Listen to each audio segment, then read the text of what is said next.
small localities to have a voice in a national election. Yeah, no, that's not true at all. I discovered this upon my research in anticipation of this argument. That is just factually untrue.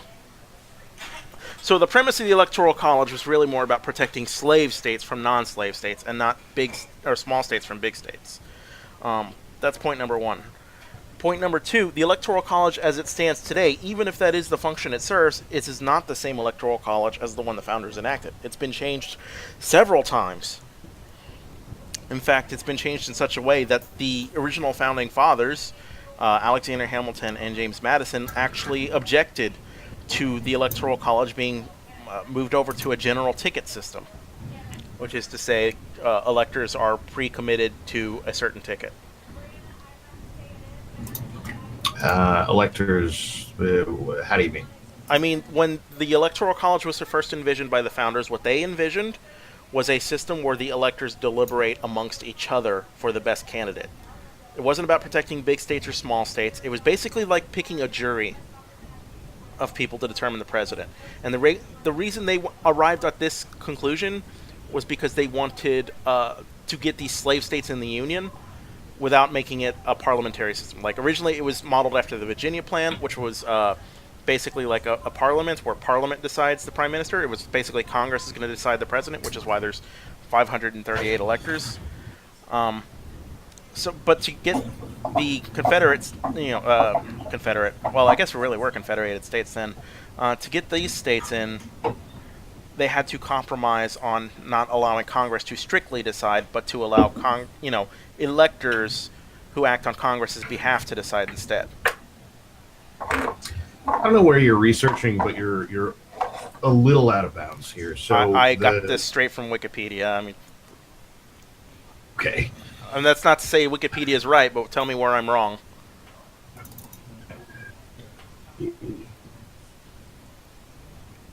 Like I'll send you the thing on Twitter.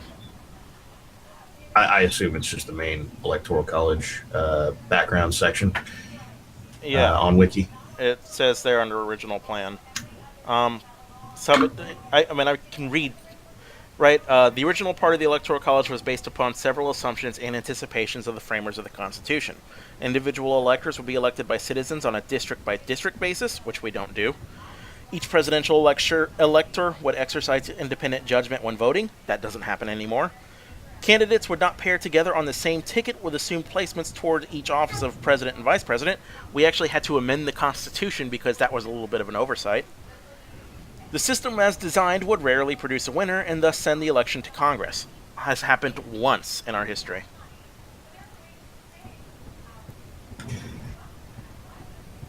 So, the argument that it's there to protect the small states from the big states, no. It might function that way now. That's not the design of it. I'm pretty sure Wiki's just straight up wrong here, but give me a minute. What are we talking? They're quoting the founders. Section 1.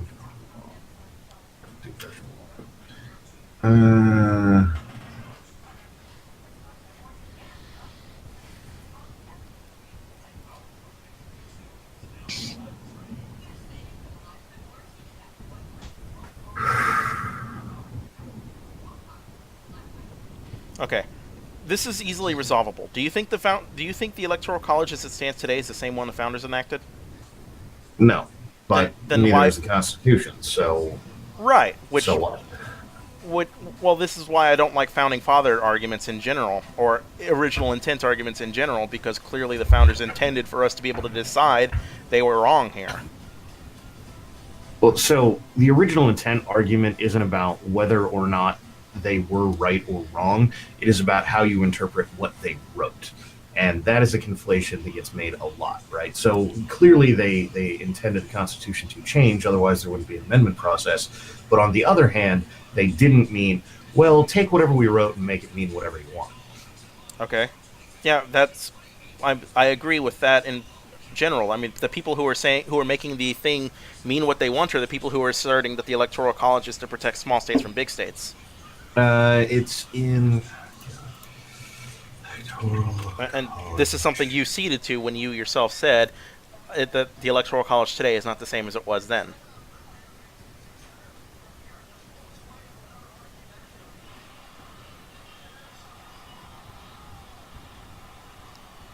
So, according to Hamilton, the electors were to analyze a list of potential presidents and select the best one.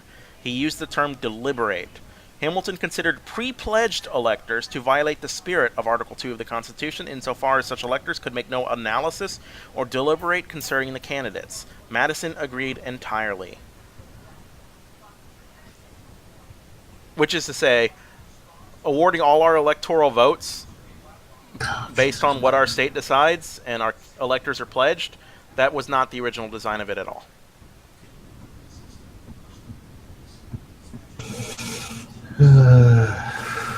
Like, are you really just desperately trying to prove me wrong here?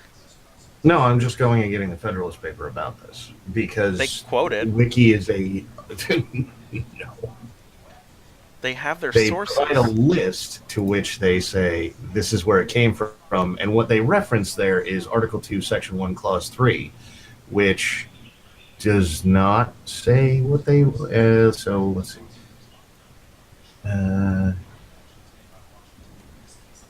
So he's looking at actually the same Federalist paper that I am. Okay. Are any of these Federalist papers going to say that the purpose of the Electoral College was to protect small states from the big states? It is somewhere in here is the reason for balancing Electoral College based on the census is that more populous areas will be able to decide elections. Yeah, Which, in and of itself, doesn't say states, but it's the same argument as well. Either you just campaign in New York, LA, etc., or you actually have to pander to the whole country. Except it's severely conflated in its intent and its scope. The reason that it was apportioned like this is to protect slave states specifically. It was about protecting the institution of slavery, not about protecting the states from the federal government or anything like that, or protecting, small states from big states. They were very specific in their intent. In fact, the 3/5 compromise was born out of this system. That should reinforce my argument. Well, so the 3/5 compromise is to get them in there. There should be no army. Right. So this was a compromise system because when we were founding the United States, we had to convince slave states that otherwise wouldn't have given up their sovereignty, that they should join this United States. This was the way we did it. The debate about that was what produced the 3/5 compromise, not the Electoral College. Okay. And I'm happy to hear that I am wrong from somewhere, but I'm not even seeing that anywhere in here. And what I sent you? Though, to be fair, slavery.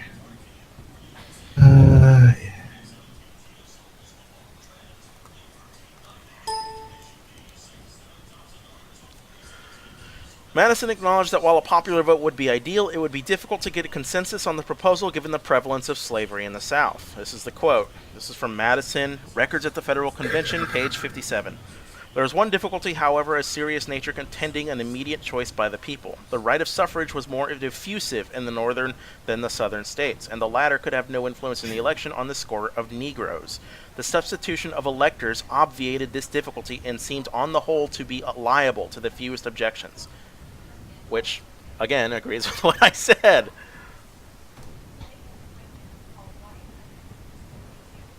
That is a record of Madison's words at the Federal Convention. That's a far cry from saying that's why the system was invented. And I just quoted the founder, who just said that. Which did not say that. Okay. The right of suffrage was more diffusive in the northern than the southern states, right? So we can't just have everybody vote, right? That's what he's saying. The substitution of electors obviated this difficulty. Let's have electors. And seemed to, on the whole, be liable to the fewest objections. We want these people to agree. But that is what I said. What do you think that said, since you disagree with me? So it doesn't say we invented the Electoral College to get the South to join the Union. Well, hang on. Base that on what? What is it based that on? Give me just a second. Because I'm reading this last sentence, seemed on the whole to be liable to the fewest objections. What kind of objections? The right of suffrage, which is more diffusive in the northern than the southern states. Now, why would this split between North and South matter? What was the difference between the North and the South? A lot of things. Okay, agriculture, economy, things that really hinged on the institution of slavery, right? Like, I don't know how you read this sentence and you come away with a different conclusion from mine.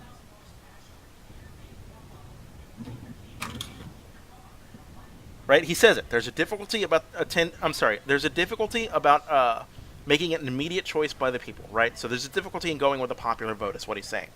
The right of suffrage is more diffusive in the northern than the southern states. Hold on. Meaning Hold it's on. okay.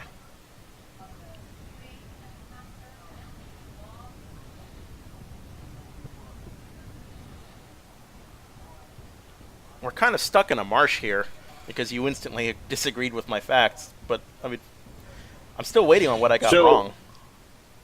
I am on page 56, and I would note that in a page-and-a-half paragraph, they pulled one sentence, most of which has nothing to do with anything to do with the South. And this, I'm like, this is the, my quote is out of context, therefore, haha, I win game, right? Okay. What is the context then? I mean, I'm reading the page right here, and it seems to be talking about electors. If the executive is to be elected by the legislature, he certainly ought not to be re-eligible. This would make him absolutely absolutely dependent. He was against a popular election. The people are uninformed and would be misled by a few designing men. He urged the expediency of an appointment of the executive by electors to be chosen by the state executives. That's the Electoral College he's describing. Electors chosen by the state executives. The people of the states will then choose the first branch. The legislatures and the states will choose, of the states and the second branch of the national legislatures, and the executives of the states and the national executive. This, he thought, would form a strong attachment to the states to the national system. The popular mode of electing the chief magistrate would certainly be the worst of all. Okay, so he didn't want a popular vote. If he should be so elected and should do his duty, he will be turned out for it like the governor Baudin. Oh, I can't read that shit. On the question of Governor something French. Yeah, some weird ass name. On the question of Mr. Governor Morris' motion to reconsider generally constitution of the executive. All others say aye. Mr. Ellsworth moved to strike out the appointment by the national legislature and insert to be chosen by electors appointed by the legislature. To be chosen by electors appointed by the legislatures of the state in the following ratio, to wit: 1 for each state not exceeding 200,000 inhabitants, 2 for each above YT dot, I don't know what that is, number and not exceeding 300,000, and 3 for each state exceeding 300,000. Mr. Boone seconded the motion. Mr. Rutledge was opposed to all modes except the appointment by the national legislature. He will sufficiently be independent and not be re-eligible. That is the page. That is the context. That is describing the Electoral College. And if you go back and read the 2 pages prior to that, what you find out is that nothing to do with slavery is discussed in any variety at all. Okay. And Wiki pulls out one sentence that says, "Oh yeah, and by the way, the South would be willing to go with this," and goes, "See, the whole did this." That is clearly out of context pull. Okay.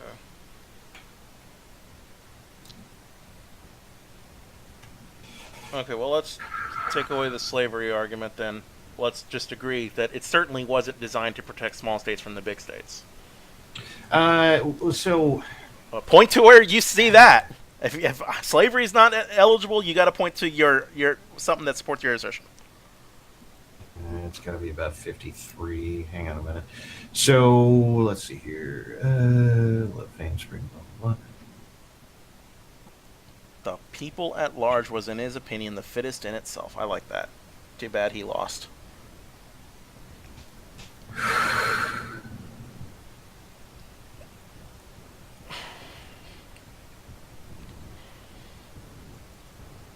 Anyway, well, this is a point that is a waste of time.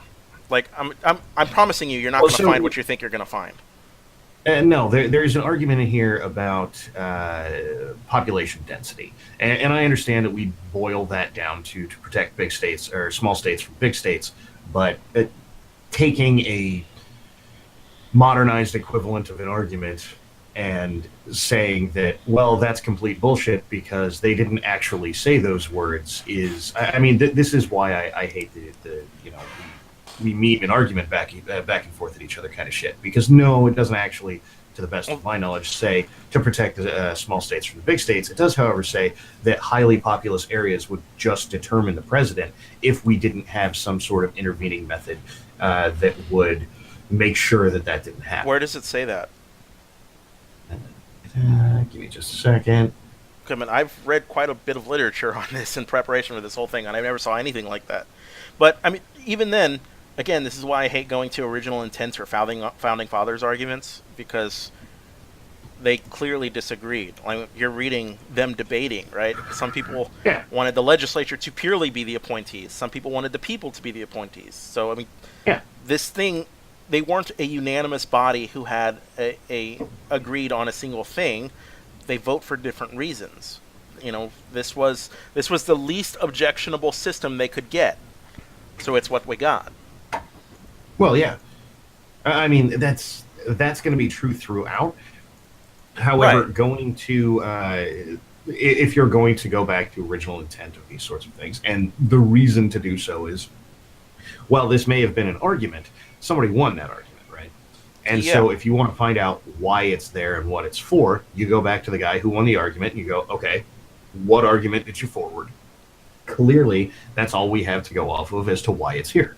Okay. And anything else is just making up whatever you want, really. And in that case, the Electoral College is there because fuck California, even though there's no possible way to... I'm saying it's there for any of these reasons. I mean, we're never going to agree on why it's there, which is why, again, I don't want to go to the history of it, because it's a nonsensical argument where neither side can prove the other person wrong. Well, so if you don't want to go to the history of it, then don't go to the history of it. And I won't. Say, I'm preparing for him. The history of it. I'm preparing for him to go to the history of it, which is why I had to research the history of it. But, I mean, even that is irrelevant, because it doesn't do anything to dismiss my philosophy, that it makes citizens unequal.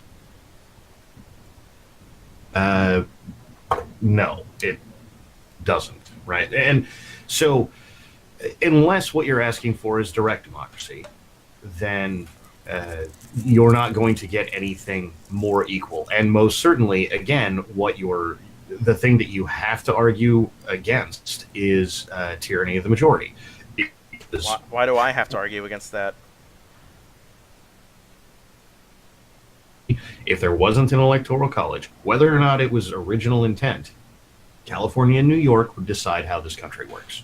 And?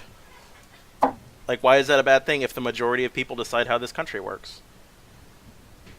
Well, so that's why we have states, so they can decide how their state works. Yeah, so let them decide how their state works, but don't let them decide how the country works, right? Like, maybe everybody should be valued equal in that regard, so we all get to decide how the country works. Well, so if that's what you want to do, then you're going to have to deal with us having gotten away from Article 1, Section 8, because what we're doing right now is attempting to enforce any given state's will on the entire rest of the country. And therefore, hang on, that's what the Electoral College does. That is not what the Electoral College does. The Electoral College ensures that Ohio and Florida's will are inflicted on the country. That's not true at all. First of all, fucking, what are they called? Okay, name me the swing states. Yeah. Right now, Ohio and Florida. 15 years ago, Pennsylvania. Okay. And I guess technically, again, Pennsylvania, because last election. Okay. Before that, you had... somebody else. I don't get your point. Under a national popular vote system, it wouldn't be states deciding at all. It would be the people deciding. So, like, the Electoral College, it reduces our chance to come together as a national popular people and determine the destiny of the country. Because of the Electoral College, it requires we come together as a confederation of states to determine the future of the country. What's wrong with that? It's unequal. I mean, I just told you. the voting power of somebody from the state like Wyoming is worth more than the voting power of somebody from a state like California. So what's wrong with it is it treats citizens unequally based on where they live. Then if they don't like it, they can move, right? I mean, that's the way Okay. it is, right? Well, that's really not an argument. It still is going to treat people unequally. It so on a person by person basis, let's just go ahead and say yes. Again, if No, what no, you're hang on. We're not going to play this game. Not let's just go ahead and pretend we're going to cede the point. It does treat people unequally. We can't go further unless you can understand that people from other states have their votes count for more per person than people from more populous states. that is the functional method of the Electoral College. However, that doesn't necessarily mean it treats people unequally. You Okay. have a cultural zeitgeist wherever you are. Okay. And your cultural zeitgeist does not need to rule the entire country because people fuck a lot where you I'm not live. saying cultural zeitgeist should rule the entire country. What I'm saying is the That is majority should rule the exactly what you're entire. saying because New York and You know my California would argument rule the better than I entire do. country. Okay, first, I actually have done the math just for this argument. I can send you my notes if you want, or we can go on a screen I'll share. just assume that you can add and divide. Okay, what I did was I took the top 10 most populous cities in this country, which everybody says California and New York decide. I took the 10 most populous cities in this country and I added them together. And the total population of the top 10 most populous cities is 21 million people. Now, we know not all of those 21 million people vote. We can definitively say maybe 6 out of 10 of them vote. The total number of votes cast in 2016 was 135 million votes. So that's not even 10% of the total votes cast. So if you're going to argue that California and New York alone would decide the election, you have to explain to me where the other 111 million votes are going to come from. There are 40 million people in California. Okay. There is definitively at least a two-thirds majority that runs entirely along the coastline. Okay. Right. So go to make your point probably better. Go back to the actual electoral map here. Though in all reality, you're probably going to want to go back to Romney, Obama, because I think the one thing we can all agree on is that this election was shit. Okay. I mean, in terms of voter turnout, in terms of even the way the votes shaped out, That's an argument in favor of getting rid of the Electoral College, you realize. like I said, to make your argument better. Okay. Go back to the last electoral maps and take a look. And effectively, what you will find is that California is voting in a about three quarters. New York is doing the same state, right? Okay. For And? Democratic Party, right? And if you follow those down to county maps, it's all the populous area that's voting for Democrats, Yeah. right? So? Well, one, you wanted me to explain where the rest of those votes come from, and that is the answer. But Okay. two, more importantly, what you are looking for there is A, not getting blindsided by a pretty obvious method of arguing with you. And on the other hand, going, well, look, so here's the deal. Right now in the Electoral College, these 3 million people, even in the last election, who voted for Trump, their vote doesn't count. Yeah. Right? Well, that's an argument So, against getting rid of the Electoral College, is that your vote didn't count because you live in a blue state and you're a conservative. I mean, well, you voted again, for Trump, I right? don't recommend. I don't recommend arguments for you when we're debating. We just went over this. This is what I'm saying is you need to go down this road Oh, yeah. because it's a good argument. No, I've to get already rid of got the notes Electoral that College. I actually have notes just for going down this road. Okay. I mean, one of my arguments. Let me see. I got it broken down by like bullet points. One of my arguments was it's just quotes. My vote doesn't matter, and the argument is that if you are somebody who exists in a state where you are a blue state Republican or a red state Democrat, your vote doesn't count for shit. So it reduces your value in the election to zero. The only thing you could do in the election is reduce the political capital by which the actual candidate wins, but no matter what, you will have no statistical effect on the outcome of the election because your state is a solid blue state. So, if anything, we should get rid of the Electoral College so that your vote can be counted. Uh, you're still going to have to contend with, well, okay, if we're going to step into the land of extreme for a moment, Oh yeah. but for the sake of illustrating the point, and literally for no other reason, and don't expect this as an argument, you're still going to have to contend with, for example, Wyoming or Alaska or any of these places, Vermont, all of your really low population states, Okay. having effectively no sway over the election ever. Okay, you're right. Under a popular vote system, 0 states would have a sway over the election ever. The people do. Uh, no, right? So, like, all of Wyoming has less people in it than Sacramento, California. Okay, and Sacramento, by nature, will thus eliminate Wyoming from the voting block. okay. Because, look, Wyoming votes one way, and I promise you, Sacramento votes the other way. And it's been that way since who the fuck knows how long, with the exception of Reagan. Sure. So, I'm not disagreeing that different people vote different. I'm disagreeing with this idea that under a popular vote system, these states are deciding or these cities are deciding when they're not. The people are deciding. You but have they're to not. you have to well, you not all of these people in these densely populated places vote the same. These are diverse places. I mean, this is why when Aiden Paladin got on after the debate with me and Sinatra said, and she said, cities are very homogenous in how they think. It's like, no, they're not. These are places where lots of people think different ways. Republicans are just assholes. They really are, and let me give you an example of why. Right. So in California, there is a legally mandated 30-day return policy. Just period. If you sell a product in this state, you are legally required to take it back without cause within 30 days. Okay, what does that have to do with anything? That law has been on the books here for, I don't know, 30 or 40 years. It is just part of the culture at this point.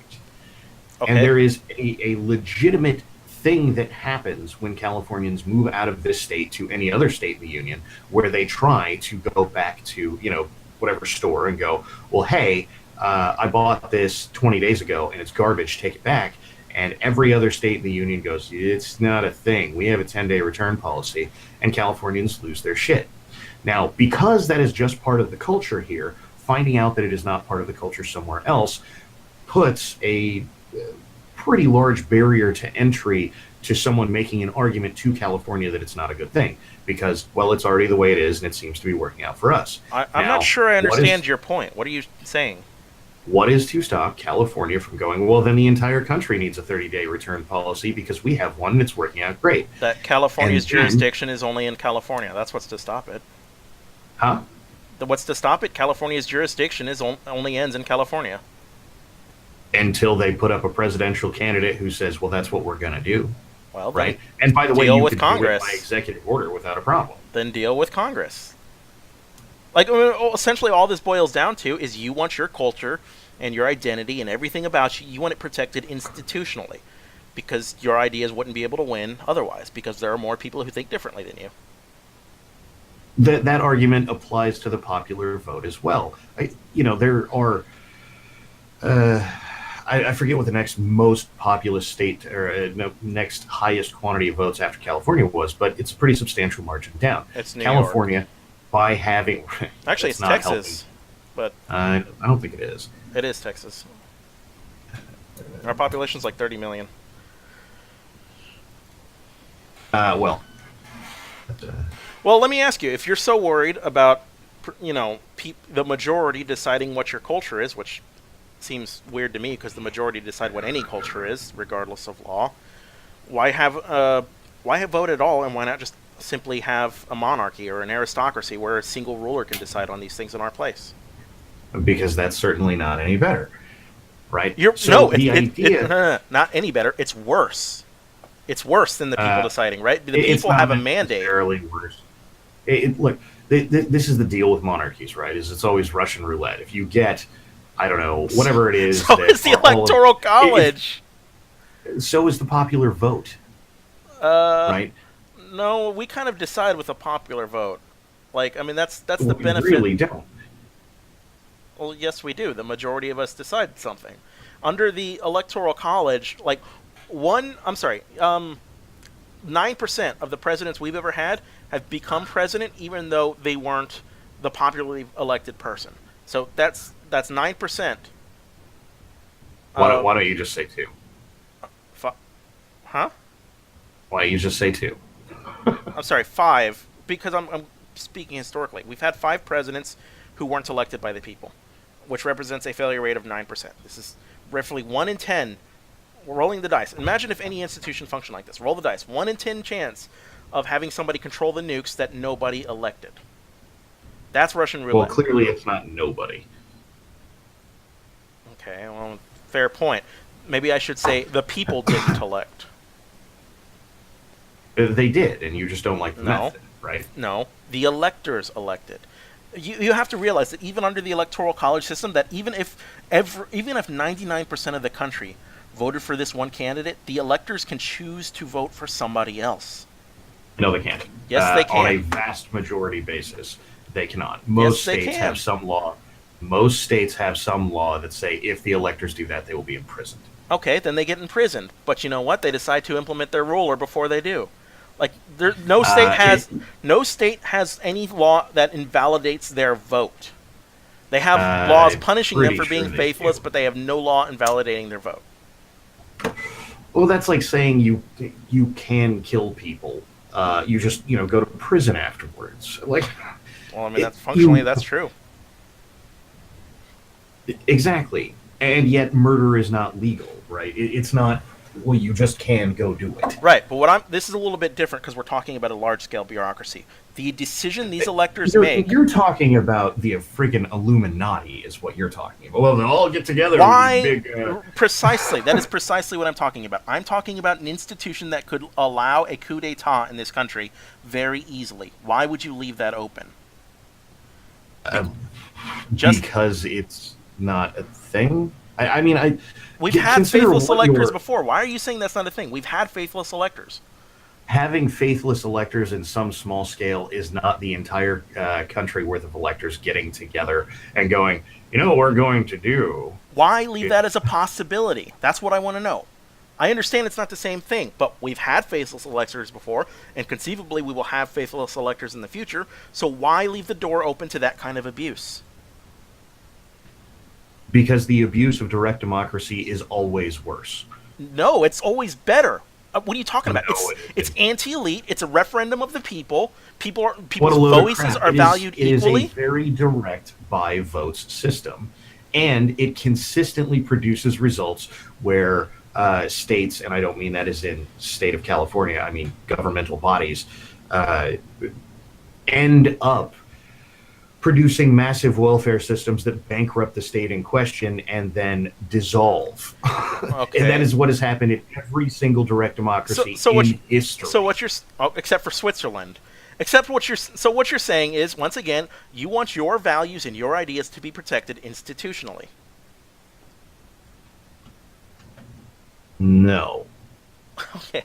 If the people vote in somebody who expands the welfare state, that's the majority of the people. That's the will of the people. Okay? You think that's bad, so you want that not to happen by purposely handicapping, right? No. No. Then what? Then You're explain this. entirely missing the point. If I ran for president and what I said was, I'm going to give each one of you $500,000, everyone would say, that's buying votes. But if what I did is set up a government institution after I was POTUS that gave everyone $500,000, we're arguing that that's okay. That sounds like a tax cut you're describing to me, sir. Uh, Firstly, it is okay. I think every politician runs on the promise of buying people's votes. They just buy it in different ways. But that's neither here nor there. This again brings us full circle back to the problem, right?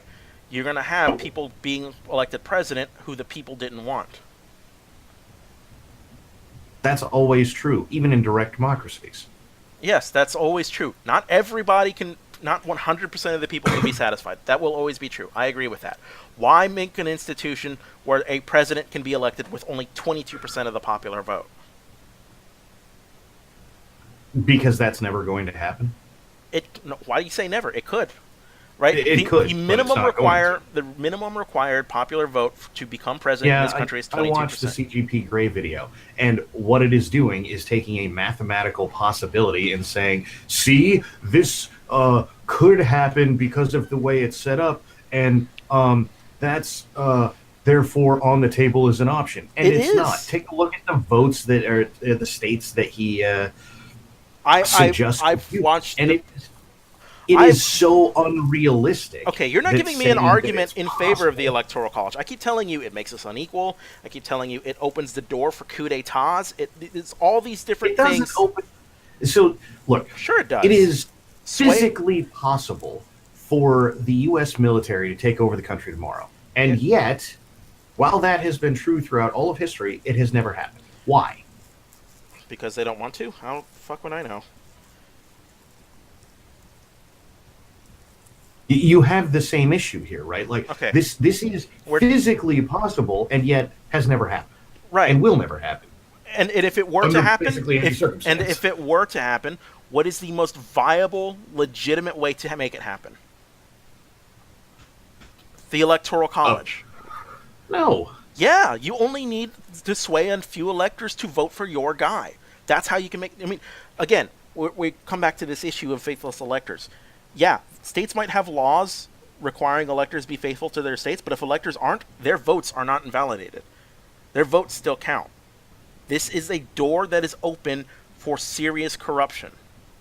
Can you not? I mean, remove the coup d'état argument. Can you not agree this is a door that's open for serious corruption? At least that. uh, is it possible? Sure.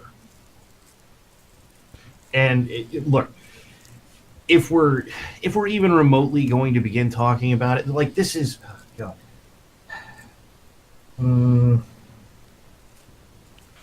What is an example that is in your direction? Socialized medicine Okay. is, by orders of magnitude, a bigger problem for a door open to corruption, and yet we're going to argue for it, right? Okay. Because it is entirely possible that the state will say, well, that means no one gets health care because it's cheaper. Yeah. And we're still going to tax you. That is entirely on the table. And by the way, in minor ways, actually does happen in socialized medicine countries. Sure. And yet, despite that the door is open for corruption, it does not happen en masse, ever. Like, of the various problems I have with countries that have socialized medicine, at no point has Britain gone, well, no one can ever go to the hospital again, right? Like, it is possible, but No. it is so ridiculous an argument that if I were to make it, even I would have to laugh. Okay, well then, how's this for an argument? How's the foreign influence argument? That if I were Russia and I wanted to tilt the outcome of an election because of the Electoral College, I would only need to hack into the voting machines in a few states. I would only need to propagandize a few states. That if it were a national popular vote, it would be harder to influence the election because the scale is greater. No, it wouldn't. You would only need that. That would create a single point of I failure. can't. I At can't. some There, point, the there's votes have there's to be aggregated in there's total. no way to win with and you. when they are, Like no, this you, this is an you are easily just digestible point. This is no, easily you are just understandable. factually wrong here. At some I'm point, not. Russia the national interfered with us popular- and they targeted states. I'm not factually wrong. You are factually wrong if they want to hack into the voting machines of X, Y, or Z. Then at some point, if it is a direct democracy, those votes must be aggregated at a single point of failure. Okay, I'm not sure I Which, understand what by you the mean. way, so the feds will get together a database and aggregate votes, right? And this is always, no matter what, going to be the easiest way to decide an election from afar, right? So when the electors all vote, all those get aggregated into a single database, right? And then if you're suggesting that I don't know, someone's going to hack something and that's going to change an election, this will always be the place to do it because the final aggregation of votes is the only thing you have to get to. It's a little harder to deal with a 50 vote aggregation. I'm sorry, 50 state aggregation of votes than it is a 2-state aggregation of votes. Is my argument. Do you understand that? That if you understand my argument at minimum. No, I get your point. You're just wrong. Yeah, no, I'm not. I'm not. And I wish you'd stop saying I was. I can't. I get triggered so much when Republicans say Russia didn't do nothing. Fuck off. They fucked with our I didn't election. say Russia didn't do nothing. Then stop What saying I I'm said wrong, was, because I have a real world historical example of a foreign power influencing our election by targeting states. so what? So And they I'm not did wrong. what? What did they do? They, What is they the actual output of what they did?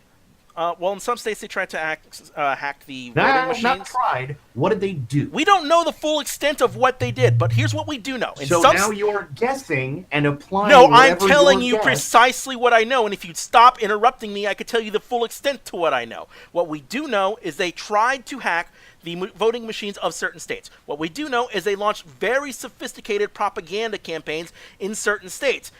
They launched campaigns that pretended to be blue state Bernie or bust type movements. They launched Black Lives Matter protests, stuff like that, specifically to sway the votes away from the candidate they didn't want. We know this happened factually. No, we don't. There Yes, are like we three or do. four things Yes, in we there that do. you don't know factually. Well, happened. what did I say You wrong? know, We know they bought Facebook ads, right? We know they organized marches, and we know they tried to Yeah. hack the state databases, like the state voter databases. So what am I wrong about? I don't know about the state database thing, so I'll just Okay. grant it to you. However, we know that they purchased Facebook ads and organized marches, and we know they did it on both sides of the political aisle. So the presumption of what they were going for is most certainly less Okay, clear than anyone. would hang on, like hang on, to hang on, make it because you're out. already starting by misunderstanding me. I'm not going to make a. It doesn't matter who they're going for, right? It matters that they can do it, and they can do it by targeting states. That's my argument. That they can influence our election by targeting very specific states, and they've done that. And no one has an argument when it's the side they like, right? So when, for example, right now, Brits are weighing in about how the American gun culture is ridiculous, and they don't even have pistols. What the hell is wrong with us?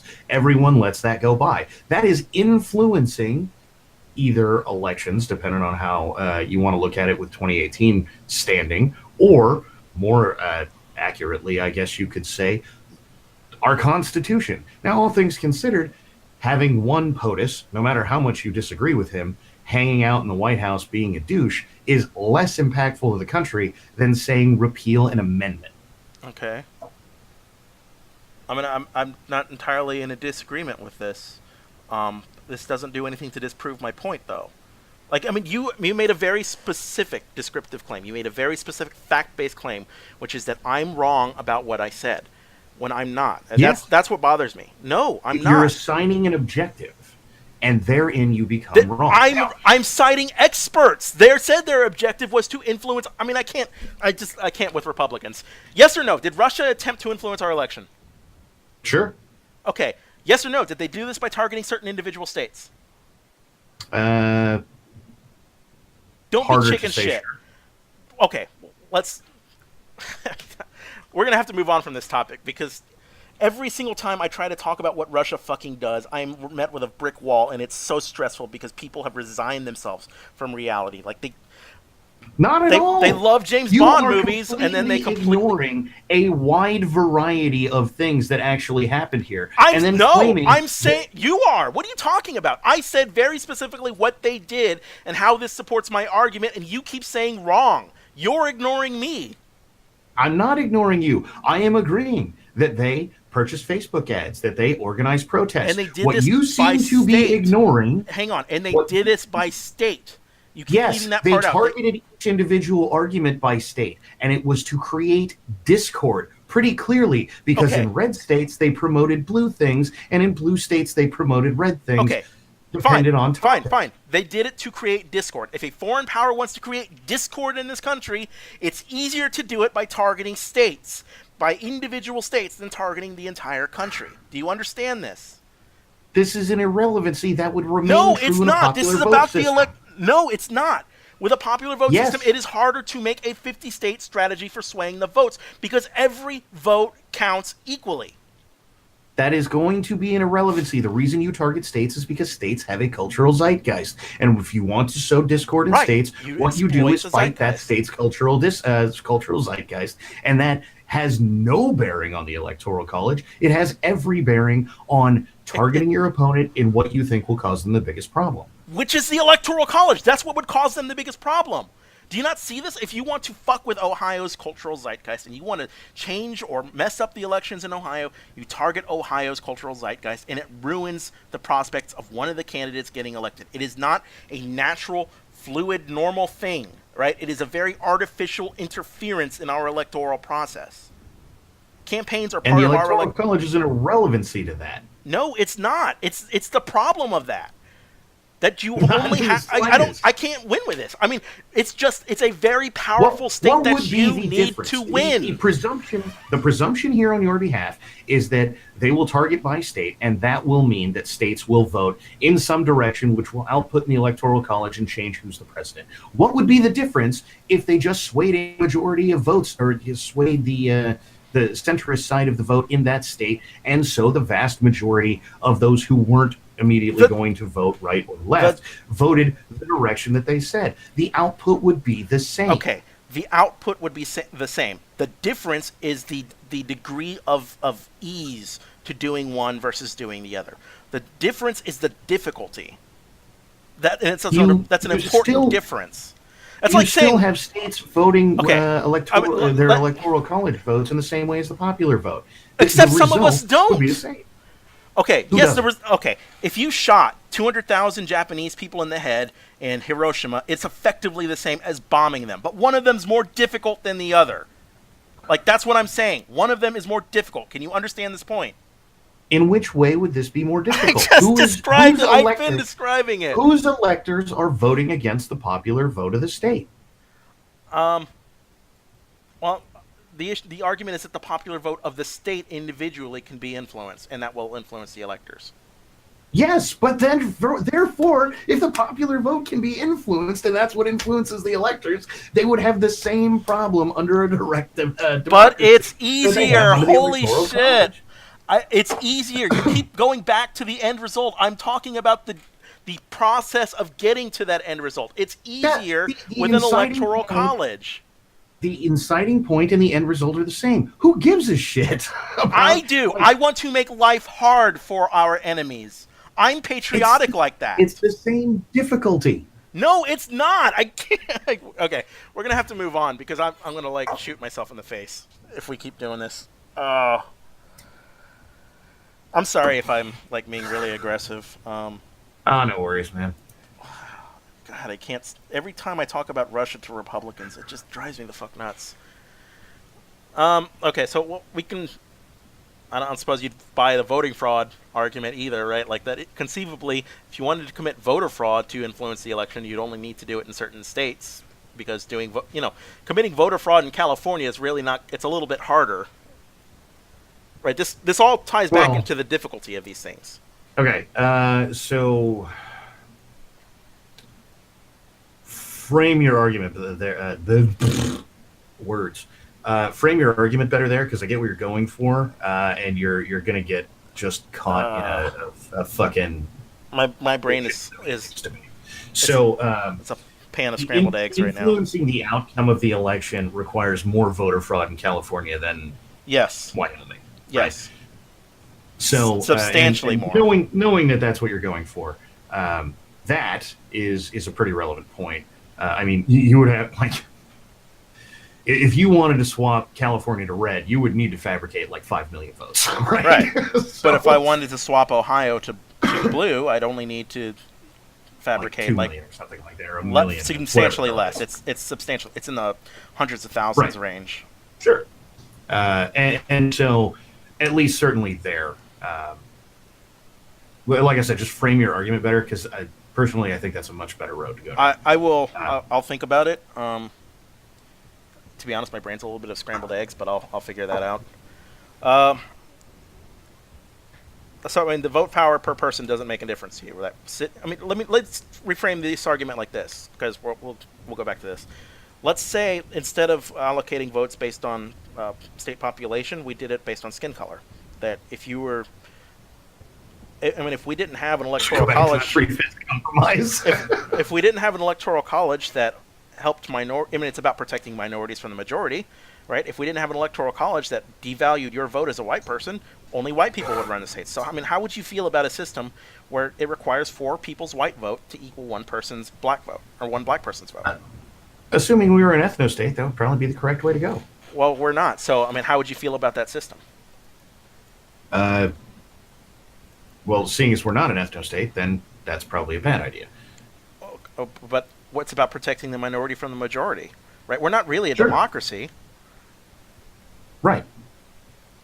And again, if we're going to go along ethno-state lines, if there was some greater indication that all races always vote one way, right, or that they vast majoritarily vote one way, and look, in some cases that's true, Yeah. then yeah, that would be a. I mean, you certainly couldn't strap it on top of the Electoral College. But on the other what I'm hand, saying is, in a electoral, different like, universe, it could be this system, and you could use the exact same arguments for defending it that you're using yeah, now. sure. Well, like I said, presuming that we were an ethno-state, different universe, I think that would be a pretty reasonable. Like, for example, take Israel. So, assuming that they were going to move to something like this, because they seem, as close to an ethno-state as we've got, that's not a terrible method of doing things. Like, there's a 2% population, or well, it's not 2, but I don't know, a 20% population of Muslims or whatever, and there's a bunch of Jews. If for whatever, and let's presume equivalently for this argument that Israel is solely based on the Jewish faith, then yeah, it's pretty relevant that the religious state here have its will challenged by other religions. Okay, I sent you something on Twitter. It's the outline. I don't have anything written specifically for this. This is just stored in my brain. But that's basically the structure of what I've got. So, what would you think of the two-party system argument, which is that having an electoral college it locks us into a two-party system that pretty much nobody likes being in?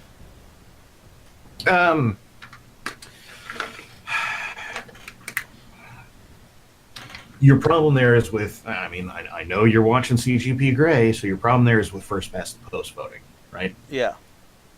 And so the Electoral College would be an irrelevancy to that, because if you could vote for 4 different people, even with an Electoral College, you would still get a greater diversity of candidates than 2 parties. You keep saying irrelevancy, like something's not even relevant. It's a little bit relevant. Okay, so follow me here. Like, I can understand why you would say it's an irrelevancy, but it's a little bit more relevant than you're giving it credit for. Because we have an electoral college, I mean, conceivably, we could break out of the two-party system if every Democrat would just vote green, right? But conceivably, but we don't, because doing so reduces the political capital of the actual viable candidates. It's a vote against our own self-interests, right? Even if the candidate we want is going to lose. Right. So, no, I get where you're coming from. It's a symptom of it is what I'm trying to make the point. Or I should say, to a degree, the two-party vote system we have is a symptom of the Electoral College. Well, so here's the deal. In this particular case, mostly because I have introduced it, we have what amounts to 2 variables for the sake of making this easy, right? Yeah. First past the post voting in the Electoral College. If you got rid of the Electoral College and you kept first past the post, you would still have a 2-party system. If you got rid of first past the post and you kept the Electoral College, you could have more than 3 parties, or more than 2 parties. 3. Jesus. You could equally have more than 3, but regardless, you could have more than 2. Therefore, the thing that matters here is not the Electoral College, it is the first past the post voting system. Right, but our Electoral College has it's a little bit in lockstep with first past the post, since most states award their entire electoral votes to whoever wins half the votes plus 1. Right. So, look, I get it. On the other hand, assuming that we were to eliminate first past the post voting, you could equally do the same thing with the Electoral College, because the Electoral College is also a first past the post system, right? So 270 fucking electoral votes and you win. And so if the Electoral College went over there with four different candidates with four different scores in front of them, you could, just by nature of getting rid of first past the post, get rid of the two-party system and keep the Electoral College. Okay. I'm still not clear, though, on why I would want to keep the Electoral College if it makes our votes unequal. Again, Like, defend this philosophy to me. Make the case for why people should be treated unequally, because, in effect, that's what you're defending. Again, it's states run very specific ways, and either you're permitting very few states to decide how the country runs, or you're not. Okay. Well, what do I care? What do I care how states run things? Why don't I want...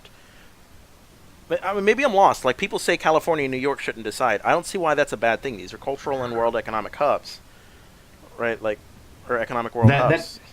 That doesn't in any way engender them to being correct about politics in some superior way, right? Nor does the Electoral College engender Ohio and Florida to being correct. So you still have to explain this to me. Why should we treat them as less than us just because there's more of them? We don't, right? So California, like 55 electoral votes is 25% of the way to the end of the election, right? Yeah, I suppose. So that is fairly, actually, was it 325 million people? And California is only about 10% of the population of the country. Yeah. So that brings me back to my point about I'm still not clear how California alone decides things, since they're only 10% of the population. Like, to me, a campaign is on a losing strategy if they're only jetting between California and New York. Like, running on only winning half the country just seems like a bad strategy in general. Like, if anything, a popular vote system makes them have a 50-state strategy. No, it doesn't, right? Because Wyoming is going to majoritarily vote red. California is going to majoritarily vote blue. Like, there's a reason that even Democratic candidates don't come to California. They're like, yep, already won, fuck it. Yeah, basically. And the reality is, moving to a popular vote system is not going to change that. There is no relevant reason for anybody to campaign in California, New York, Texas, Wyoming, Alaska. Right, so pick your other super hardline states. Well, there You're is. not going to change anything. There is, because not all of... Yeah, you could say California is almost always blue, but there's also quite a share of red people in California, too, who are left behind because of the Electoral College system. Their votes don't count for anything, but under a popular vote system, let's say that the split is 60-40, right? 60% Democrats, 40% Republicans. Let's say, we go to a popular vote system, it would be stupid not to capitalize on that 40% of Republicans. Does that make sense? Why? Because there's millions and millions of them. I mean, that's millions upon millions upon millions of votes you're going to miss out on because you decided they were a lost cause. You say that, and yet the red voters in California have voted red consistently, despite that no one has campaigned here since I can't even imagine when. Yeah, and? I mean, do you deny that there are people in California who would vote red, but for the fact that California is always blue? No. I was one of those people for a long time. Well, that's why I don't understand. Why would you purposefully want a system that values your vote at 0? Because if I want my vote valued, if that's what I value the highest, I just go to somewhere that my vote counts. But is that really a good system to you? If you want to be valued for more, you should just move to where you're valued for more. Why couldn't you just stay where you are at, where your family is, where your property is, and I'm not going to be valued for equally. any more, no matter what system we come in under. Yes, you would. You would be be valued for one vote under a popular vote system. There is a direct democracy vote, effectively. I mean, I understand that we have our own little tiny electoral college, but the outputs of it are so very close to a direct democracy vote for our governor every fucking year. Right? Okay. And it's not really it's the halfway mark, right? So what they do is by fucking county, and then by county is like percentage of population or some bullshit like that. Okay. The reality is that there will probably within my lifetime not be a Republican governor of this state. You've had a Republican governor that. This is why I hate this argument that these places are so blue it wouldn't matter, so we need an electoral college. I mean, San Antonio had a Republican district attorney named Susan Reed. California had a Republican governor named Arnold Schwarzenegger. Perhaps you've heard of him. No. New York had a Republican mayor named Rudy Giuliani. You guys have Republicans who win. Rudy Giuliani is a much better argument than Schwarzenegger. So I don't know. Don't pull out the no true Scotsman fallacy on me. I'm not about to pull out a no true Scotsman fallacy. My reasoning here is that one, California is pretty dumb, and any movie star who ran for governor here, including Reagan. Holy shit, you're reinforcing my argument. That has nothing to do with politics. And I was here during the gubernatorial election for Schwarzenegger. No one was talking about politics. It was, we want the governor. Okay. Yeah, it's a good campaign to run on. I mean, you could make the same argument for Donald Trump, you know. And you probably should, all things considered. There is guaranteeably some portion of this populace who went, I just want to see him get up there and say, you're fired. Yeah, well, they wish granted, assholes. And so I'm still not clear on your argument, though. Like, let me bring this back. You're still not giving me an argument against abolishing it. Like, I keep bringing up all these reasons why you should, and you're not really addressing them. Because direct democracy produces worse results in every single scenario tried. Okay, in Switzerland? Like, why do you say in every single scenario tried? Does it produce worse results for your Congress? Or your Senate? Congress and Senate are diffused powers. Okay. We elect every single elected, for the most part, we elect every single elected office in this country through a popular vote system. Why does it work for these systems but not for the president?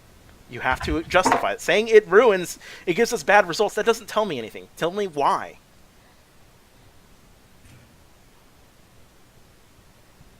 The Senate is a group of people, the House, ideally, is a group of people who are elected to represent a fairly small quantity of people and argue for those people's interests. Right. The president is in and of himself, as a single position, supposed to be a counterbalance to not only them, but what was originally intended to, and probably still should be, the Senate, who is supposed to represent a whole state's interest. That seems like all the more reason for me to abolish the Electoral College.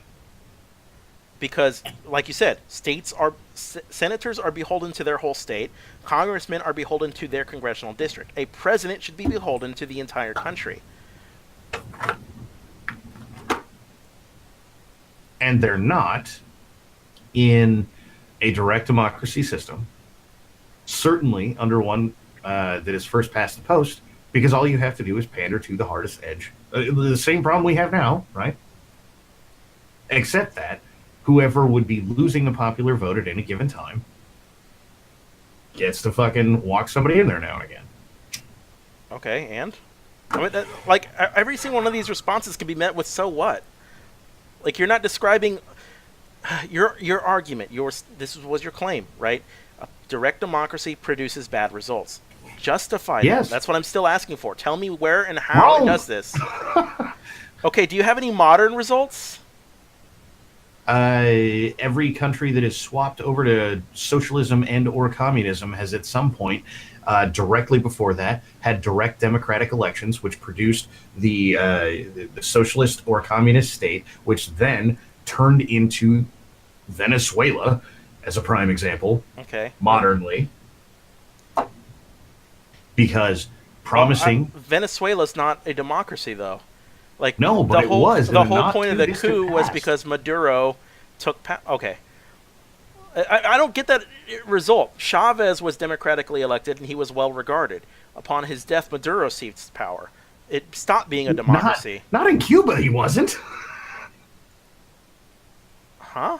Chavez was the president of Venezuela, and Maduro's the president of Venezuela now, right? Oh, I'm thinking of the other. Castro? Okay. Yeah, thank you. Okay, Hugo Chavez, I believe, was the president of Venezuela Yeah, no, you're right. who I'm sorry, recently I was thinking of the died. wrong He person. was democratically elected, and upon his death, Maduro seized power. And the issue is that it's basically a coup, that there is no democratic process for removing him. And even though Maduro was originally elected. he's since Now, there's a lot of argument that he fucking upended democracy. well, he definitely did that since then, but was still elected, Okay, right? okay. I don't see how this helps you though. Like it seems like with democracy, if this were a system of democracy, Maduro could be removed. Like even under an electoral college system, you could still have this same corruption. This doesn't tell me. This is a little stressful because you keep saying it's bad, but you're not justifying it. Saying Venezuela is, well, what about it? Like, give me something. Here's Tell how me. this works. Yeah. If you all right, so the You same understand thing, my frustration at least. kind of. Uh, I think I'm attributing you knowing more than you do. Sorry. All right. So Bernie, right, Bitch. goes around. Well, look, it's about these specific instances. It's not about like some general world knowledge, right? So Okay. don't take that as an insult. It's just like I think there are things about these situations you don't know. Yeah, go for it. Bernie, for example, runs around doing exactly what the problem with direct democracies embody, right? Okay. He goes around and he says, there is a 1% and they're fucking you. And Okay. if you of the 99% will just vote for me, I'll give you stuff. Okay. So, but this is And effectively the same system Donald Trump ran under too. what did he promise to give people? Substitute 1% for the for minorities, right? Like this is the nature of any election. You find a boogeyman, and you campaign on promising people to get rid of whatever their boogeyman is. So not necessarily.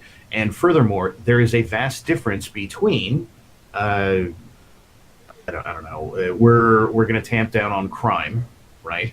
And I am actually just going to give you things. Okay, Right? all of them run on just giving you things. Like we're going to keep coming back to this because substantively you're just not realizing this. There is no difference effectively from giving you a $10,000 tax cut and a $10,000 stimulus. Right? There's a dramatic difference. No, there's not. The point is they run on promising you things. Right? Just because you have different desires from another person doesn't mean they're being given a handout and you're being given an entitlement. Effectively, politicians run on giving you things. No, they don't. Like this is trying to pull back to the abstract and like prime example, the tax cut and stimulus discussion, right? Tax cuts are saying you individually keep more of whatever you did. Stimulus is saying you, people that I don't like, pay more so that I can give other people who will vote for me because there are more of them than you something. Okay. Everybody, hypothetically, percentilely, keeps whatever percentage more of whatever they did under a tax cut than they do if I just give everyone in the country $500. Okay. This is a potato thing. The point is that they're promising people something to get elected. It doesn't matter how different they are. You're not understanding me when I say this. All politicians run on giving you something. And there is a dramatic difference. No. What Don't that stop. something is. Don't say there's a dramatic difference. That's not the point. The point is they all Fine, run on giving you something. They all argue. They all run on giving you something, whether it's ideological or physical or whatever it is. Fine, they all argue on run on giving you something.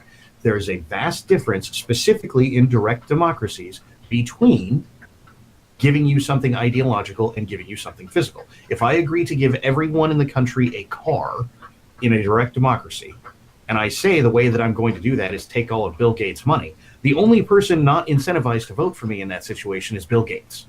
Okay. Everyone else is incentivized to vote for me.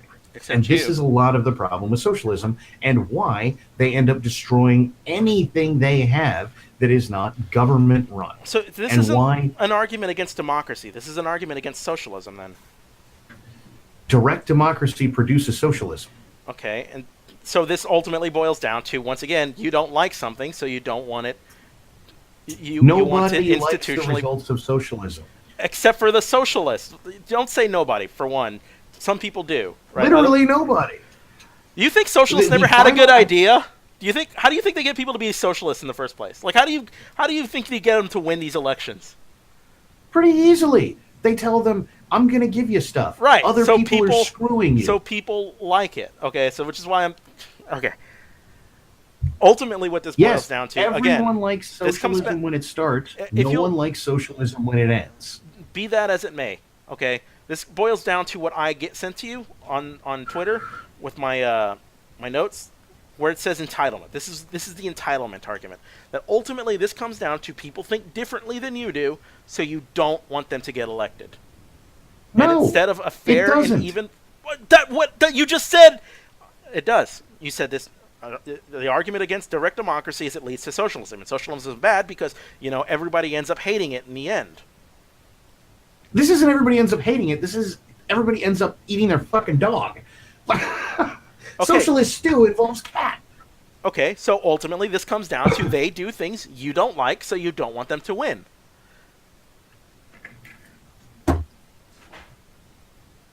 No.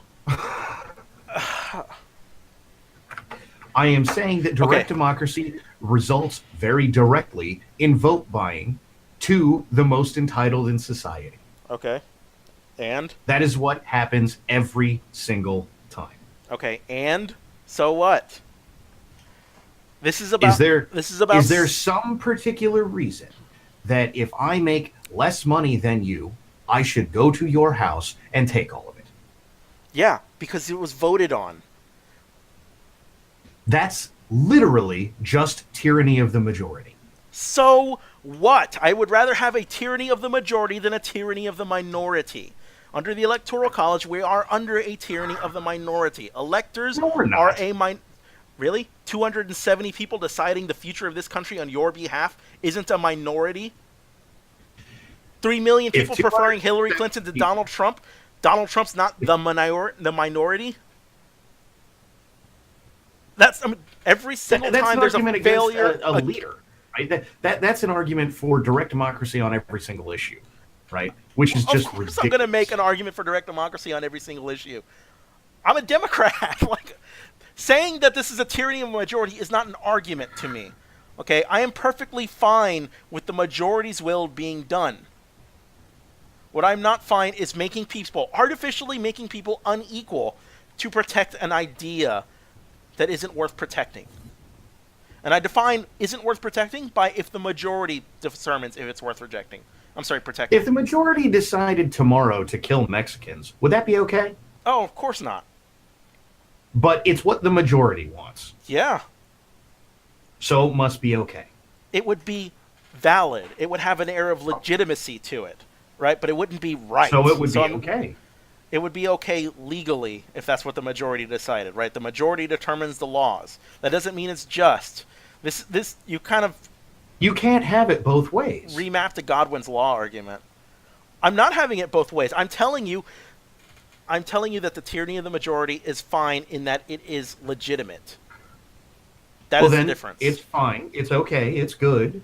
If we decided to kill Mexicans. Hang on. I didn't say good. I didn't say right, fine. I said legitimate. You did say fine, right?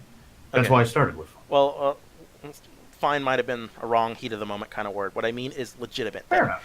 Governments must operate on legitimacy, right? Governments must govern with the consent of the governed. There is no circumstance in which we should interfere in a genocide because it's the majority deciding. Yeah, you can make that argument. And you know what? If the majority made that argument, they'd have a little bit more clout they'd have a little more justification for their decision than if the minority made that argument on behalf of the majority. I fumbled those words there, but do you understand what I was saying? No, I do. I get your point. Okay. Look, just because the majority says something doesn't mean it's something we should do, right? And this is effectively the premise of the Electoral College. And that you disagree with that, okay. However, you're still going to run into a problem where pretty literally it is going to be just, well, if the majority decided to purge, I don't know, pick your people, then you know, I don't know, the rich, the poor, the I don't white people, whatever, Yeah. then it would be acceptable, right? And that would be In a okay. sense, in a sense. I look at this like the free market capitalism argument, right? Like if a market does something you don't like, the great thing about free markets is you're free to just disengage and go with some other market. Democracy is a little bit like that. Like if you dislike something some ruler like, or so you dislike some idea, you're free to disengage with that idea and just elect for this different idea. So to me, you're in a marketplace There of is a you're in a marketplace nah, of ideas, and the best idea wins out, or I should say, the there's a popular idea. vast difference there, right? So there's no compulsion when it comes to Walmart. You don't have to shop at Walmart. You do have to engage with the government, and the very easiest way, of which nearly all of your direct democracies have very similar problems. Again, outside of Switzerland, I guess, is that at some point they And go, okay, you most can't leave. other parliamentary democracies that use a proportional representation system, by the way. Well, so Parliament is a direct democracy, right? Some So, I parliaments mean, are. look, I don't necessarily. Well, so to elect the parliamentary members, but the Parliament then gets together and argues things. Therefore, not direct democracy on issues, Well, right? if you're going to define it so strictly, then every democracy is not a direct democracy unless it's a popular referendum. But I'm not arguing for a Yeah. popular referendum. I'm still arguing for a representative democracy, just one where the popular vote wins. So, right, but the issue at hand in deciding the president is deciding the president, right? Right. My system's preferable because it makes everybody equal. Except that it doesn't, right? No, So it does. there will never again be a vote from Alaska, we'll say, right, Mm-hmm. on the president because it's just not worth it. It will never happen. Well, I mean, okay, to be fair, somebody will vote, but your voter engagement will go down because what Alaska wants will never matter again. I don't see And that. certainly, no one will ever campaign in Alaska I'm because well. Again, I don't see that at all. Like, as what would Alaska be the is. point? What's your question? What would be the point? What would be the point of campaigning in Alaska? Right. Well, hold on. Let To me. capitalize on the other half of Alaska who don't get a voice under the Electoral College system. Like we're Alaska. saying, they'll what they want will never be decided. No, if they want something and they are the majority, like their votes can contribute to the majority's vote, then what they want is decided. So that would be an irrelevancy because there is a reality that you can go to Alaska, and if you could speak to every single person in Alaska, right? Okay. Let's just presume you could get all 740,000 people in the whole state to go sit somewhere and listen to what you said. Wow, Austin's bigger than Alaska. Exactly.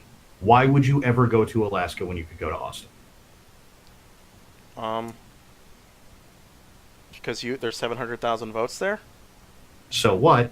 There's more than that in, like, you could go to Austin, get 50% of the population, oh, for sure. Austin, Texas. Right. If the argument is they would go to places of population density, I don't disagree. They would. Um, However, under the Electoral College system, the argument is that it protects small states from big states. They don't visit small states at all. Like, how much visits did Alaska get under the Electoral College system?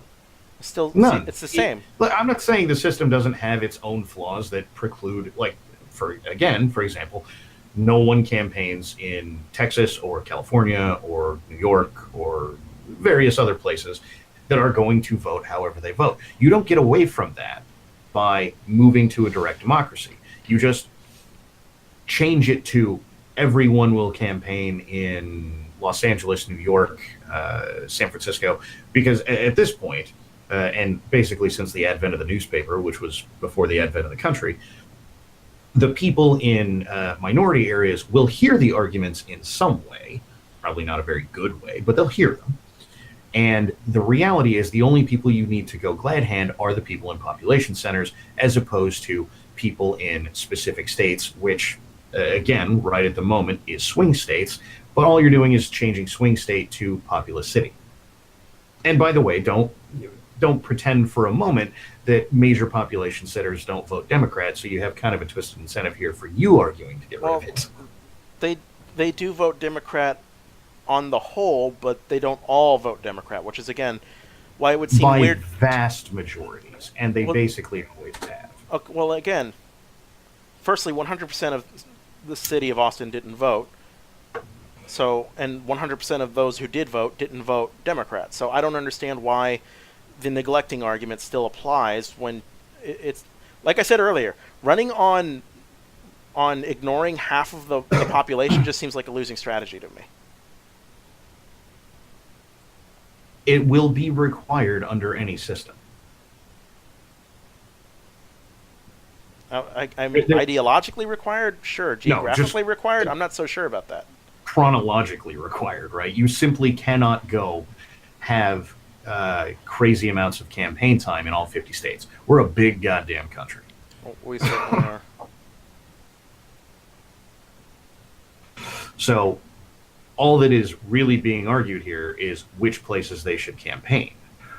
Right, and the places they would ideally campaign are places of population density, um, places where there's a strong block of Republican voters. I mean, Orange County would be good for Republicans, I would assume. Upstate New York, stuff like that. So now you're just talking about pandering to the base, right? Like Orange County is going to vote red until the grandchildren of the people who are currently there are dead. well, you always want to capitalize on the swing voter. The difference between my system and your system, though, is that you have to capitalize on swing voters from every state, versus your system is the swing voters only exist in a few states.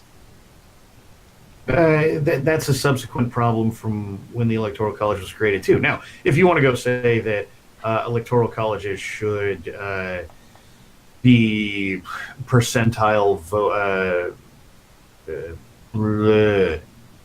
California has 55 votes. 1/3 of the votes went to Trump, and all of the Electoral College votes went to Hillary. And what you want to say is that, I don't know, it should have been, what is that, like 17 and 38. It gets us much closer to direct democracy. Then So why is that so I objectionable? understand. I'm wondering. Huh? But why is that objectionable? Uh, I mean, like, if you keep going from this system that starts with a very select few of elite electors who aren't decided by the majority, who aren't decided by population originally, and we keep progressively moving to actual democracy, why don't we just cut out the middleman and go to direct actual democracy? because again, you end up with a different set of results, right? You have protections built in to the electoral college system that are not built in to direct democracy. Even if you wanted proportional representation related what are to the vote, protections? which is where it started. That California can't say there's a 100% federal tax rate on Florida. Right, but I don't think California could say that anyway, even if we were under a popular vote system. With not very much help, yeah, they could. We're going back to this problem. California is not even it's 10% of the total population. You have to explain to me where the other people are going to decide this. Like, why would they decide this? Very, very simply, if California decides they hate a state, right, and they say, hey, let's tax the shit out of them, and then everybody gets the benefits of that because we're going to push all of their income up to the federal level and then redistribute it back down to states, see. the other 49 states. Everyone except Florida in that system, in that situation, is incentivized to agree with California. So the counter argument to this is if you want to protect individual states from being unfairly taxed by the majority, It's not just Texas, just treated. Anything, you do so with the Senate, which is designed to protect states. The Senate is what protects small states from big states, not the presidency. Not since the 16th Amendment or whatever it is, where the Senate is decided by popular vote. Okay. So, I mean, I'm still not clear on this. Why would Florida elect somebody who wants to raise their taxes to 100%? Who cares if they do? Who cares if they don't? Because they have a Senate. Like, they're going to put 2 senators in Congress who have 2 votes out of 100, right? Yes. And in that situation, 98 senators are incentivized to vote against Florida. That doesn't seem very realistic. Like, I don't know. All Like, of a sudden, it matters whether or not it's realistic, because let's face it, once you put politics in this, there's th- no possible way okay, the Senate votes sure, for it. fair point. However, by raw, Fair, disengage from reality incentives, fair everybody point. is. Under the system we have now, though, that could hypothetically happen too. Could, but I mean, that in and of itself is uh, so you would need POTUS, is what it comes down to, right? And No, you would so just have a POTUS uh, decide, right? Like, you would need the POTUS to give the hominis dominus to this, right? okay, Because eventually he's going to have to sign it. And in that circumstance, Florida's probably a bad example because it's a swing state, but I mean, pick any non-swing state, because the reality is, if it's a non-swing state, and Trump said tax, I don't know, is Vermont's consistently blue? I don't remember. Some small state, right? mm-hmm. And said, hey, if you live within the confines of this state, I mean, they were going to vote blue anyway, so he's got nothing to lose. Okay. However, on the other hand, that little tiny non-populous state gets to reach up with a bigger fist than it normally would and go, no, stop that shit. Now, don't get me wrong, they're not instantly swaying the election, but they're also, God, I hate the term punch up, but I can't imagine another way to describe this in modern vernacular. I mean, I'm still a little lost in what you're describing as. I mean, it's like a cautionary tale against the popular vote, but the Electoral College doesn't do anything to stop what you're describing, and I'm not even It sure does. I'm not even sure it really helps stop what you're describing. Like, Sure it does. this is what I don't get. People who argue that the popular vote just means the tyranny of the majority, right? That democracy is but two wolves and a sheep arguing about dinner. The Senate and Congress are not going anywhere. Like, we will still have a separation of powers. Like, why would all of these places just decide to give up their power? Like, I'm not clear on that. They wouldn't. That's not a. I don't think that's a relevant point here, right? But Well, once you have having hang on. everyone along. Go ahead. The hypothetical was that California could conceivably levy a 100% tax on Florida, right? So, Sure. but California and Florida have the same number of senators. They have the same power in the Senate, even though Sure. California is substantially larger. California has more representatives than Florida does in the House, but you've got the hurdle to get through to the Senate before anything can happen. Like, I just don't see this. Like, any state, I can't imagine any state going along with a plan to tax anyone 100% realistically, but even Well, in your no, but hypothetical, it seems like weird that they would agree to just give up their power like that. well, so let's take a more realistic example, being a little bit absurd to you know demonstrate what's going on here. Certainly, no one is going to agree that any state is taxed at 100%, right? If only because any state that looked at that would go, we could be next. And it seems unlikely that the vast majority would ever agree to that sort of thing. However, there are other things that are targeted that are fairly state dependent, right? Like So, what? Hang on, justify that. Like what? sure. Well, examples forthcoming. So, if you go after fracking, you're talking about the Midwest. If you go after agriculture, you're generally talking about the Midwest and some small percentage of each state. But there are always small percentages outside of the Midwest. If you talk about going after technology, you're generally talking about the coasts and central Texas. If you talk about going after, like, your products have their various hubs, right? And so, while California could not likely argue that we should tax Florida at 100%, what they could argue is that, for example, who's big on this? Tennessee, I think, is basically just top to bottom farms, and then Okay. Nashville. Right? Well, this is taking long, so let me see if I could just break down your point real quickly. What you're saying is, under a popular vote system, states could band together to bully another state. Effectively, right? Okay. again, why couldn't this happen now? Number one, what does the Electoral College do to stop that? And number two, why wouldn't the Senate be the place to stop this? Like, we already have powers separated. How is that any different? So the way that the Electoral College helps stop this is that right now, and for a long time, minority states have dealt with this sort of, in population density, have dealt with this sort of thing. In fact, Obama was pretty notorious for doing it. So does it stop it? No. On the other hand, did Trump follow up Obama and go, we're going to cut all this fucking regulation because fuck all that? Yes. And how did that happen? All of those lower population states said, God damn it, we can't do this again. And so voted for Trump. Now, the Senate being a place to handle this is all well and good, except that it doesn't work out like that. And most certainly, you end up with a problem where, while everybody is on equal footing in the Senate, that doesn't change that population density goes along with a few specific states, and therefore they will always have whatever intent they want, and they all seem to agree, right?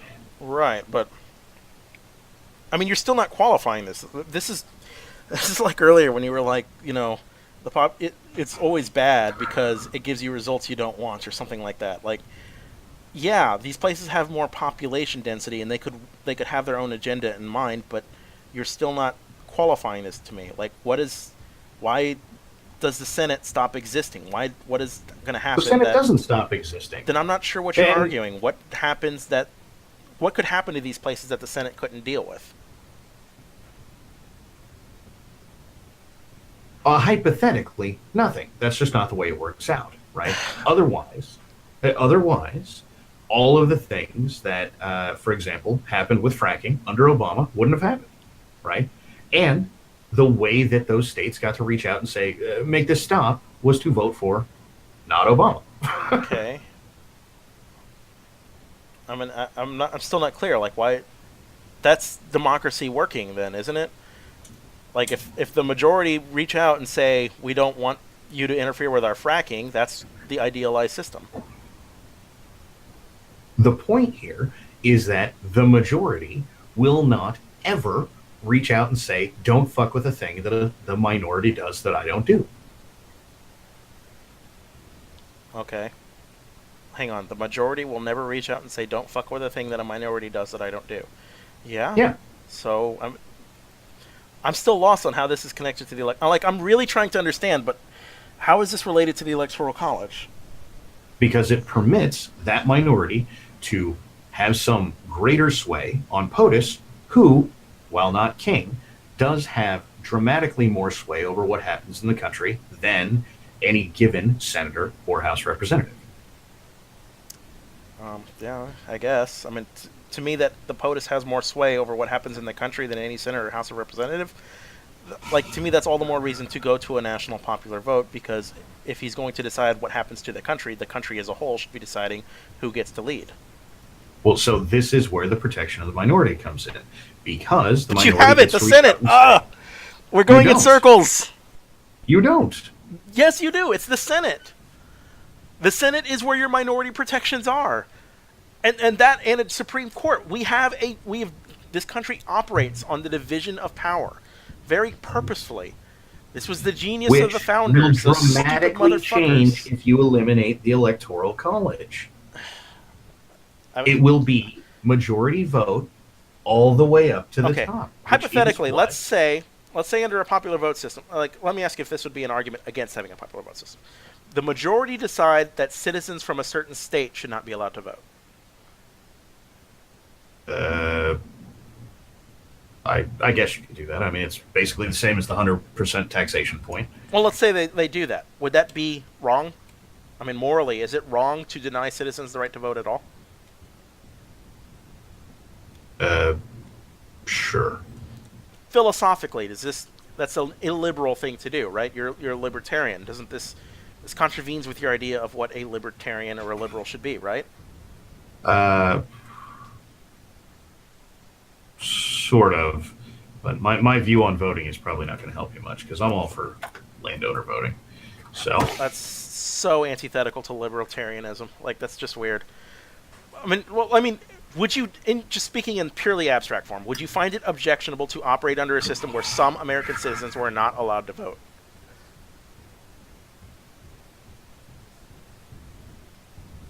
Mm, no. No. Okay. Well, I guess I mean, I can't make the argument if the answer is no.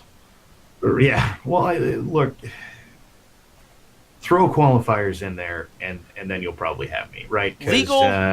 Well, the almost everybody's going to agree in general that every American should have the right to vote. They might differ on whether or not felons should vote or something like that, or right, but by and large, that's they agree with right. this. The In Electoral aggregate, College sure. denies American citizens the right to vote in Puerto Rico, in the American Virgin Islands, in Guam. These places, these people here are American citizens. 3 million American citizens are denied the right to vote because of the Electoral College. Become a state. I don't know what else to say. Well, I mean, at least say it's an unjust system. Like that's what I'm trying to get you to arrive at. That if It isn't though, because they have lots of separations from what the feds do that permit them to operate in ways that other states can't. And what they're doing is trading their electoral college vote for those abilities, yeah, whether you like it or not. That I mean, that is the result. I mean, I suppose I see it like this: an American citizen can vote from Europe. They can vote absentee by mail. They can vote on bases. They can vote on the seas, and they can vote from space. American citizens are permitted to vote everywhere in this country, but the territories. And to me, the privileges they Well, get from being a territory are irrelevant. The fact is, we have American citizens who are being denied the right to vote. no, well, they're not denied the right to vote. They're denied the right to vote specifically for POTUS, and for that they Well, get other things. context specific. We're talking about this vote for POTUS. Yeah, they have a right to vote in local elections. We're not talking about that. Hmm. Puerto Rico has a senator and House representative. Don't get me wrong; they don't get to vote on anything, but they're there, and they elect those people. Uh, and fuck, in if there were any popular referendum, for whatever reason, of which I cannot imagine one, but assuming there was, they would be permitted to vote in that. Okay, but they're not allowed to vote in presidential election, right? Yeah. And in this one thing, the one area where they should be allowed to determine, they should be allowed to contribute to determining our national destiny, they are not allowed to do it. That's Well, the point I'm they getting have at. protections from that national They destiny, all right? have protections. Like this is why I gave you that hypothetical earlier. If one state wanted to deny another state the right to vote, would you be okay with it? And I seem to remember the answer was no, right? Like it's not okay. But you could make the same Right. arguments, right? If California wanted to deny the right of Tennessee to vote, well, we give them all these protections, right? You know, we provide for them a standing army, and we're always giving them health care, and No, they get no, a no, lot of no. tax No, dollars. So, they have political protections from the U.S. government. It's not about like physical objects that we provide them. They to some degree or another have a separate economy from ours, which permits them untold quantities of political power that are not available to California, Texas, uh, Tennessee, whatever. yeah. God damn it! I can't bring up my note.